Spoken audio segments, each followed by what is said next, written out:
Yan guys, hapunan na naman. Ayan, tama-tama nangunguha ng kalamansi yung anak ko at saka yung pamangkin ko. Yan, marami sila nakuha ng kalamansi. So, ang gagawin natin dito ay gagamitin natin yan sa pagmamarinate ng chicken. Lulutuin natin mamaya ang gagawin natin chicken barbecue. Yan. Luha na natin yung sibuya, ay bawang, tapos kalamansi, lagyan natin ng toyo sa marination. Ayan, andyan na po. Kompleto na yung marination niya. Yan, lulutuin na natin. 2 hours po yung pinang-marinate ko doon at ayan po. Nagpabaga ako ng uling. Ayan, sinalang ko yung una. Ayan po, big part po yan ng chicken. Para ka na rin kumain sa mga inasal. So, yan guys.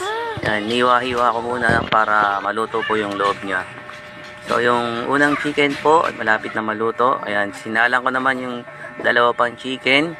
The big part din. So, yan guys, malapit na rin maluto yan. So, katakam-takam talaga yung ginawa ko dyan guys. So, yan guys, oh. Sigurado marami makakain mga anak ko na ito. Siyempre, pati ako. Yan guys. So, mano-mano lang yung pagpaypay dyan guys. Hinay-hinay lang para hindi masunog. So, yan guys, oh.